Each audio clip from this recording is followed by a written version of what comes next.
معظم الناس وهم بيشتروا عربيات مستعمله بيبص على المنظر الخارجي للعربيه ويلف لفتين كده حوالين العربيه ما شاء الله كده رشه من الخارج كده ومتظبطه ومتلمعه، يقوم شاري العربيه على طول. ما بصش للجوهر بتاع العربيه، ما يعرفش العربيه دي فيها ايه او خباياها ايه.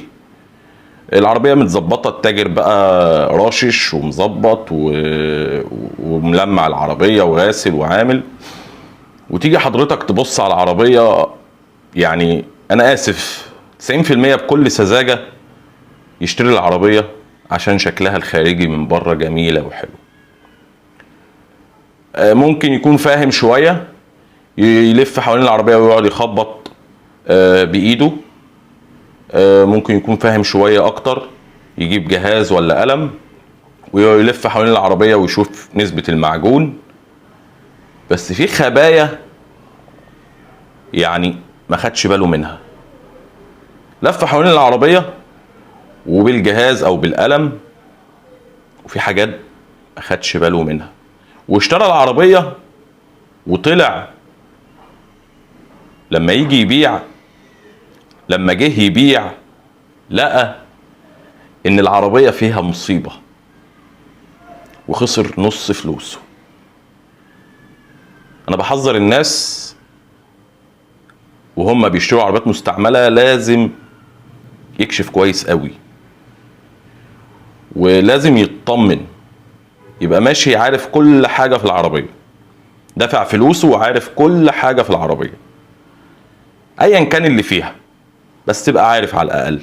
حتى لما تيجي تبيع تبقى بتبيع وانت عارف، ما تكتشفش مره واحده كده وانت بتبيع ويجي تاجر يبخسلك بسعرها. العربيه اللي معانا النهارده صاحبها لف حواليها وحط الجهاز في كل حته واطمن ان العربيه من بره سليمه وما فيهاش حاجه ويا دوبك بس رش اللي هو الطبيعي يعني. مع مرور الزمن فاضطر ايه مرشوشه عشان خاطر التكاليح والخرابيش، فاش نسبه معجون. بس نسي حاجه مهمه قوي، نسي ينزل تحت العربيه، نسي ينزل ويشوف العربيه من تحت فيها ايه.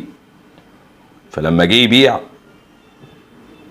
رحت افحص العربيه لقيت المصيبه دي، شرخ بطول العربيه من تحت في الصاج.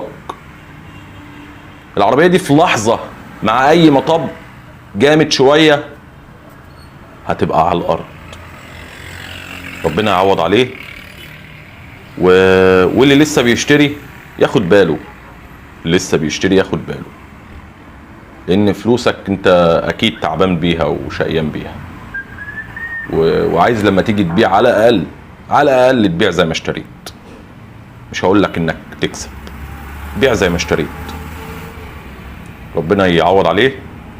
واللي ناوي يشتري عربيه مستعمله الفتره الجايه ياخد باله ويفحص. معلش لو هتدفع 500 جنيه في فحص عندي او غيري هيطمنوك على 200 300 الف جنيه. حتى لو هتشتري عربيه ب 100 الف جنيه ب 50 الف جنيه 500 جنيه هيولك ال 50 الف جنيه دول. معلش لما تعمل لك تقرير بكل مسمار في العربيه باحدث اجهزه وتبقى ماشي مطمن وعارف ان العربيه دي فيها 1 2 3، لما تيجي تبيع هتحط رجل على رجل وتبيع براحتك وتكسب مش تخسر. فخدوا بالكم وانتوا بتشتروا عربيات مستعمله وربنا يحفظكم. السلام عليكم.